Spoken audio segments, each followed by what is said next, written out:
It seems that time to start taking the New York Football Giants seriously. This is not just a couple of wins now, and Sunday the G-Men authored arguably the biggest upset of the NFL season. At the midpoint of 2020, Big Blue had lost 7 of their 8 games, with 4 of those defeats by 4 or fewer points. Now, the Giants are pulling out those close matchups in December. The latest, a 17-12 road win over the Seattle Seahawks, the 4th consecutive victory for the first-place Giants. Here's more from Big Blue.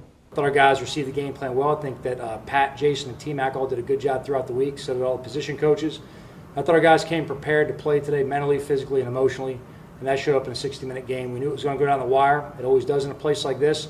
You got to fight to keep yourself in a position to have a close game here and close it out in the end. And exactly what we thought was going to happen happened throughout the week in practice and happened in the game today, going down the wire. They are home to face the Arizona Cardinals this Sunday, 1 p.m. kickoff from MetLife Stadium.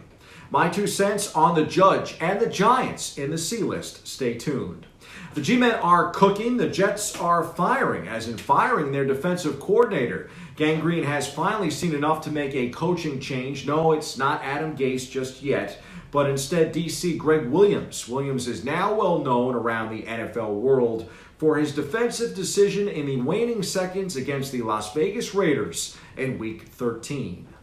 One day after his ill-advised, all-out blitz failed to take down the opposing quarterback on the game-deciding play, Williams is out. He was universally criticized for calling a risky cover-zero blitz while protecting a 4-point lead against the Raiders. The result was a 46-yard touchdown pass with 5 seconds left in the game that gave the Silver and Black a 31-28 win and dropped the Jets to 0-12. Can't say much more. Here's the latest from the Jets locker room. There's not much you can say. I mean, we got to go back to work. I mean, these guys, they battled the whole game, and we just gotta finish it. This weekend, the Jets are in Seattle. That game gets underway at 4:05 p.m. We move to college basketball. Rick Pitino won his first college hoops game in more than 3 years last Saturday when Iona defeated Hofstra 82-74. Pitino took over at Iona in March after not having coached in college since being fired from Louisville in October 2017 amid NCAA violations and allegations. We caught up with Pitino and Manhattan head coach Steve Masiello. Just excited to see college basketball being played with everything going on in the world, and it's kind of nice to see some normalcy of teams playing not only across the country but also in the MAC. Unfortunately, we're one of those teams that hasn't yet played a game, but we're very excited on looking forward to opening up this weekend and hopefully starting getting on a good routine where we can stay on the court. The way you navigate through the problems that we're having and then evolving into just trying to improve each player individually, because to me, there's 15 new players in a new system, and to them, there's a new coach in a new system. So you're just trying to get every individual. I've seen a lot of improvement in Isaiah Ross. I've seen improvement in a number of different players right now. Outgoing President Donald Trump is scheduled to attend Saturday's Army-Navy game at West Point. It will be his final Army-Navy game as Commander-in-Chief, and it will mark the first time the storied rivalry will be held at Academy's Field since 1943. The game will be played at West Point. And if you want to see what a real American patriot looks like, do your homework on Chuck Yeager. The U.S. Air Force officer and test pilot known as the fastest man alive has died at the age of 97. Yeager broke the sound barrier when he tested the X-1 in October 1947, although the feat was not announced to the public until 1948. Rest in peace, Mr. Yeager. You are the right stuff. Time for some quick hitters from around the world of sports. The New York Liberty will pick number 1 for the second consecutive year in the WNBA draft. This time, there isn't really a clear-cut choice of who they'll take to pair with last year's choice, Sabrina Ionescu. Still, nice look for the Liberty.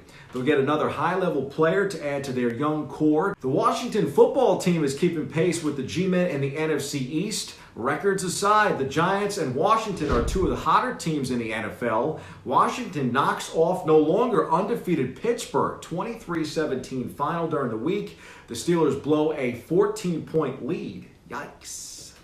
In the NBA, Brooklyn believes the two preseason games this Sunday, December 13th against the Washington Wizards and 5 days later against the Boston Celtics will play a big role in terms of setting an early rotation for the team. Expectations are high for the Nets. Here's more. It was a great first day. First of all, guys played really hard, were attentive, and buying in and working hard and doing all the things as coaches we'd asked for. Great energy and spirit. I feel like everybody's playing really well right now. Everybody put a lot of work in these past couple of months, this off season, however you want to call it. Everybody looks fresh. Everybody looks, ready to go. Kevin, Kyrie look, extremely refreshed and ready to go. So I think it'll be a really fun season for everybody. In other non-related, possibly related news, Houston Rockets all-star guard James Harden hasn't reported to training camp. The team says there is no timetable for Harden's arrival. Harden reportedly still wants out and for it to be to Brooklyn. The Rockets have already dealt Russell Westbrook for John Wall to D.C. this offseason. The NBA season is upon us. The NHL might be around the corner. The League and Players Association continue to negotiate. Expect a 52 or a 56-game season with the Stanley Cup Final coming in early July. We've also got some good news from the racing world. African-American business leader and former team manager Rod Reed announces the formation of Force Indy, a race team set to compete in the 2021 Cooper Tires USF 2000 Championship.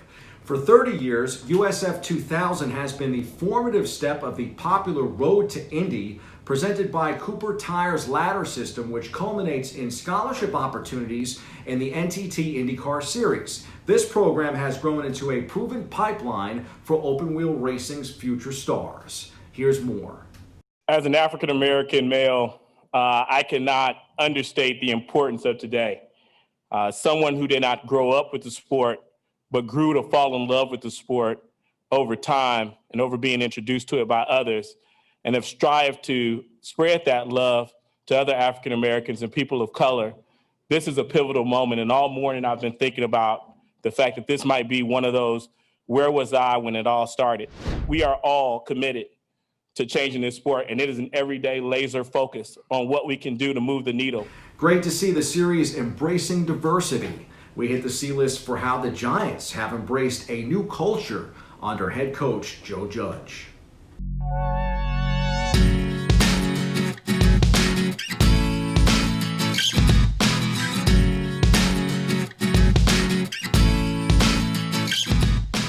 Big Blue has bought into Joe Judge's process, and they showed on Sunday why they could be dangerous in January. New York is now 5-7, doesn't sound or look great, but consider that they've won 4 straight, which after New Orleans is the best current streak in the NFC.